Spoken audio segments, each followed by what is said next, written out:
નમસ્કાર. આજના આપણા આ ખાસ વિશ્લેષણમાં આપ સૌનું સ્વાગત છે. આજે આપણે એક એવા વિષય પર વાત કરવાના છીએ જે ખરેખર રોમાંચક અને રહસ્યમય છે. આજે આપણે જૈન દર્શનના સૌથી મૂળભૂત, પ્રાચીન અને સન્માનિત ગ્રંથોમાંના એક તત્વાર્થ સૂત્રની સફર કરવાના છીએ. તો ચાલો જોઈએ કે આ અદ્ભુત ગ્રંથ શા માટે આટલો બધો મહત્વપૂર્ણ માનવામાં આવે છે. પણ શરૂઆત કરતા પહેલા જરા આ વિચારો. શું કોઈ એક આખા ધર્મની વિશાળ ફિલોસોફી, એની નીતિમત્તા અને બ્રહ્માંડનું આખું વિજ્ઞાન માત્ર 357 ટૂંકી પંક્તિઓમાં સમાવી શકાય ખરું? આ પ્રશ્ન ખરેખર વિચારવા મજબૂર કરી દે એવો છે, કારણ કે આ ગ્રંથમાં જ્ઞાનનો એક આખો મહાસાગર અત્યંત ટૂંકા શબ્દોમાં ગૂંથાયેલો છે. આજના આપણા આ વિશ્લેષણના મુખ્ય 5 મુદ્દાઓ આ રહ્યા. 1. જૈન ધર્મનો મુખ્ય આધાર. 2. દૈનિક અભ્યાસની શક્તિ. 3. પરિવર્તનની વાસ્તવિક વાર્તાઓ. 4. 10 અધ્યાયોની સમજ. અને 5. અંતિમ આધ્યાત્મિક ફળ. તો ચાલો સીધી જ શરૂઆત કરીએ. વિભાગ 1. જૈન ધર્મનો મુખ્ય આધાર એટલે કે આ ગ્રંથનું ઐતિહાસિક અને સાંસ્કૃતિક મહત્વ. આચાર્ય ઉમાસ્વામીએ રચેલો આ તત્વાર્થ સૂત્ર એક એવો અદ્ભુત ગ્રંથ છે જે જૈન ધર્મની બંને મુખ્ય પરંપરાઓ એટલે કે દિગંબર અને શ્વેતાંબર દ્વારા સમાન રીતે સ્વીકૃત છે.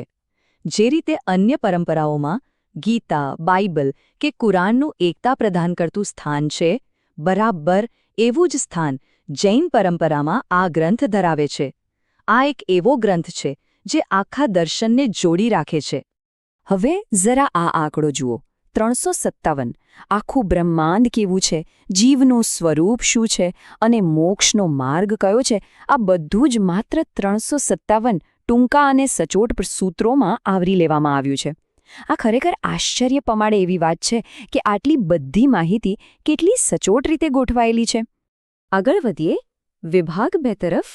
દૈનિક અભ્યાસની શક્તિ અને સાતત્યની ફિલસૂફી.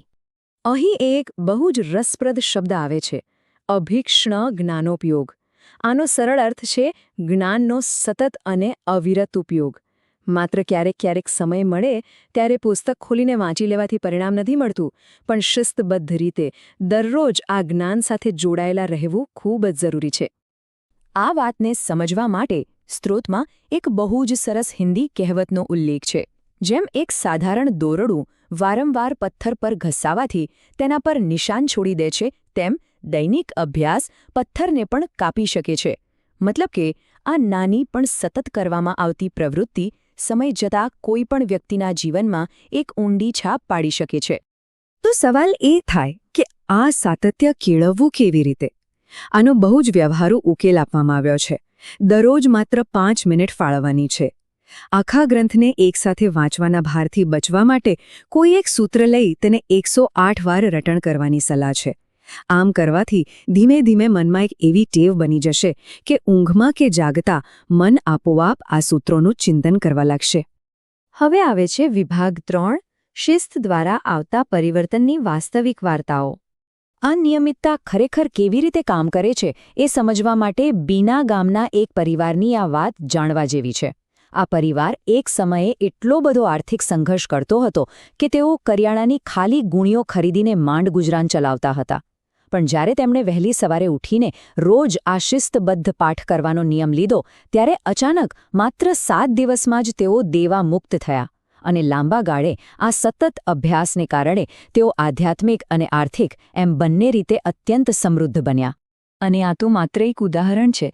વર્તમાન સમયના બીજા પણ એવા કિસ્સા છે જે સાબિત કરે છે કે આજે પણ આ શક્ય છે. ગિરનાર પર્વત પર એક વ્યક્તિએ એકદમ ડરામણા સંજોગોમાં શાંતિથી આ સૂત્રનો પાઠ શરૂ કર્યો અને તેઓ સંપૂર્ણપણે સુરક્ષિત રહ્યા. બીજું ઉદાહરણ એક અત્યંત વ્યસ્ત ન્યુરોલોજિસ્ટનું છે.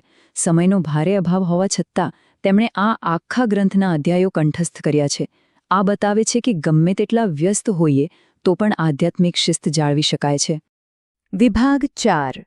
10 અધ્યાયોની સમજ અને રાઈના દાણાનું રૂપક. આચાર્ય વિદ્યાનંદજીનું એક બહુ જ સુંદર વાક્ય છે જ્યાં ગ્રંથની ઊંડાઈને એકદમ સચોટ રીતે રજૂ કરે છે. તેઓ કહે છે કે આ રાઈના દાણામાં કાણું પાડીને તેમાં આખો મહાસાગર ભરવા જેવું છે. મતલબ કે આ પંક્તિઓ ભલે બહારથી તમને ટૂંકી લાગે, પણ તેની અંદર જ્ઞાનના અનેક સ્તરો અને એક આખો સમુદ્ર છુપાયેલો છે. સામાન્ય રીતે જૈન સાહિત્યને 4 મુખ્ય શાખાઓમાં વહેંચવામાં આવે છે, જેને અનુયોગ કહેવાય છે. પ્રથમાનુયોગમાં ઇતિહાસ આવે, કર્ણાનુયોગમાં ભૂગોળ અને ગણિત, ચરણાનુયોગમાં આચરણ અને દ્રવ્યાનુયોગમાં તત્વજ્ઞાન. આ 357 સૂત્રોની વિશેષતા એ છે કે તેમાં આ ચારેય શાખાઓનો એકદમ અદ્ભુત સમન્વય જોવા મળે છે. તો ચાલો જોઈએ આ ગ્રંથની ગોઠવણ કેટલી તાર્કિક છે. પહેલા 5 અધ્યાય જ્ઞાન અને બ્રહ્માંડ વિશે છે. શરૂઆત સાચા જ્ઞાનથી થાય છે, પછી આત્મા એટલે કે જીવની વાત આવે છે. ત્યારબાદ અધ્યાય 3 અને 4માં બ્રહ્માંડની ભૂગોળ અને દેવોનું વર્ણન છે, અને 5મા અધ્યાયમાં અજીવ તત્વો એટલે કે ભૌતિક પદાર્થો વિશે સમજાવવામાં આવ્યું છે.